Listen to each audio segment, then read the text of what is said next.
Welcome to Meet the Makers. I'm Julie Smithson, co-founder of Metaverse, co-founder of XR Women, and host of the Polly's WebXR Awards. Our team brought you the WebXR Summit Series and Meta Traversal Initiative, and now, Meet the Makers.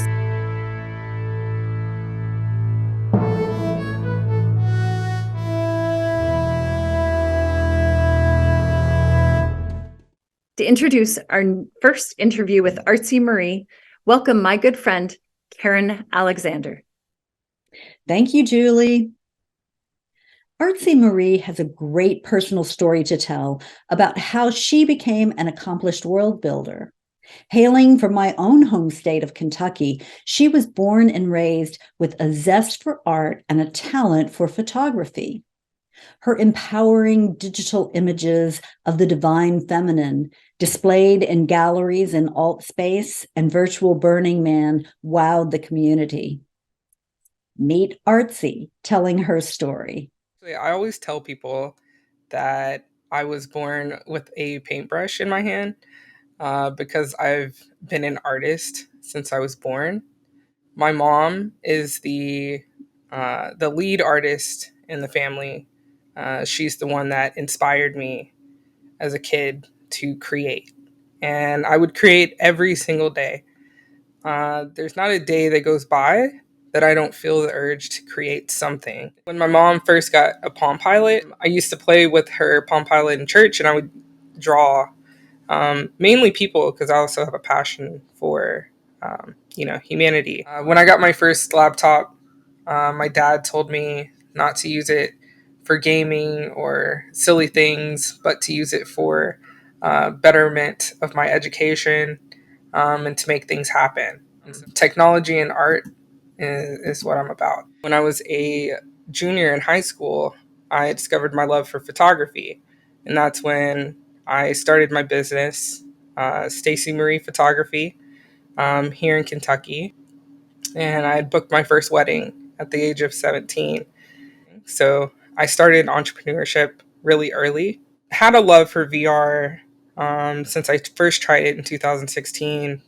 I was spending hours upon hours just talking to people and meeting people and networking. And I was even selling my art through this art gallery. And that inspired me to look a little bit deeper into what was happening in Altspace. One night that I'd spent traveling to different parties and catching the vibe, the next morning I looked online to find a Quest, an Oculus Quest. They said that they had one left at my local Walmart. Went to the store and they were trying to find that last device. I suggested that maybe I could get the one in the display case. After managers shuffling back and forth, they actually let me take home the one that was in the display case.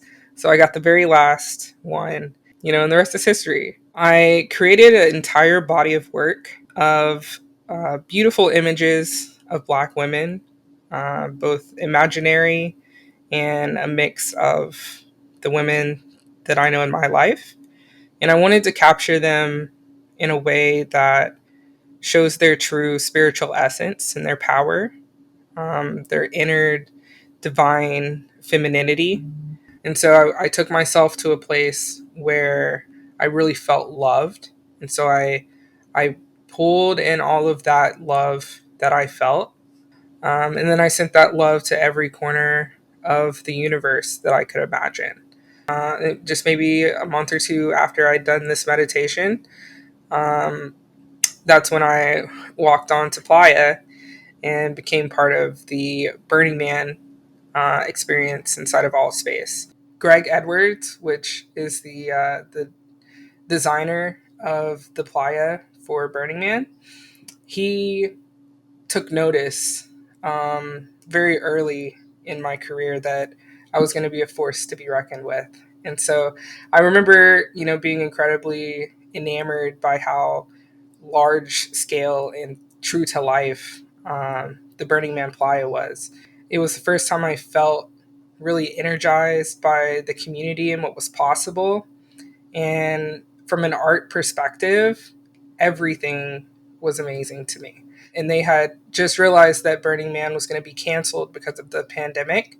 And so they were looking for creatives to help other Burning Man creatives bring their 3D artwork into VR to be placed on Playa. And so I signed up for that, and they gave me 4 Black artists that I was able to work with and bring their vision into virtual reality. And that's when I really felt my first sense of community in VR. After experiencing Burning Man for the first time in 2020, and I felt rejuvenated, I felt free, I felt liberated. People were asking me to make things for them, and so I was turning that into a business. Past this, I had started building everything from scratch on my world building journey, and turning it into an empire. I've designed over 250 designs. I'm approaching 300 this year, and it's changed my life for the better. And for me, it all started with this image right here. I was not doing well financially when I first was starting to, when I was first starting this journey. But I bet on myself, and I spent $300 to download SketchUp Pro. So that's when I built my first penthouse. And within 30 minutes of bringing in the penthouse and hanging out in it, I got my very first client. He was like, "How much for you to build my dream home?" And I said, $300. I went on to build over 250 environments, had gathered over 200 supporters on my Patreon, and I would give them a new template every single month. And they were able to create over 6,000 worlds in AltSpace. I would build my architecture from scratch in Blender, but then I also transferred over into creating all of my interior decorations from scratch as well. And that's when I built a huge library of content that I could use. I'll never forget all of the experiences that I've had inside of AltSpace, and I think the community feels the exact same way. One of the key factors for me in crafting all of these worlds was I want to experience luxury in a way that I haven't experienced before. And so a lot of my spaces after my art gallery were definitely that luxurious feeling, being able to hop on a plane or hop on a private jet and travel to distant parts of the universe. Blender has so many different it's limitless what you can create inside of Blender, but you're presented with this default cube at startup, and it's very difficult sometimes to imagine the possibilities. And for me, coming from The Sims, like we always had a plot of land, where like you pick out the plot specifically in the location, and then you build on top of that. And then you have, your repository of shapes and, textures and furniture. And so that's what I've created using Blender, is that I have an entire library that of textures and materials that I've curated over the past year, 2 years on my journey. Encourage people to create these scenes, these startup files where you can just have fun right here as soon as you open Blender. For me, that was one of my biggest hurdles I had to overcome with learning Blender, is that if I start from a place where I am familiar, which is playing The Sims, then I can get to that top level of creativity by, having a foundation there for me. Blender, you have, a real time shading view. And so you're able to see the light that comes through the windows, and you're able to see the shadows in the corners. And so that really helps me frame, it gives me a frame of reference for the realism that I might see once I get it into, one of the metaverse platforms. I started with this wood texture because I wanted things to feel warm. I have the emissive lights because I think uplighting makes things look sophisticated and expensive.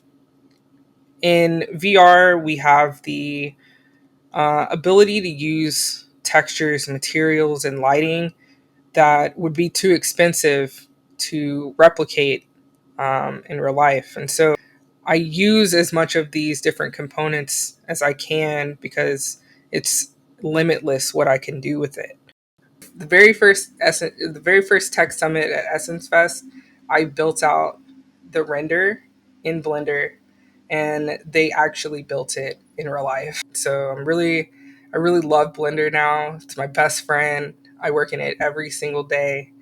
My absolute favorite AI tool right now is Midjourney, and I've been on Midjourney since they first came out. I'm an early supporter of their platform.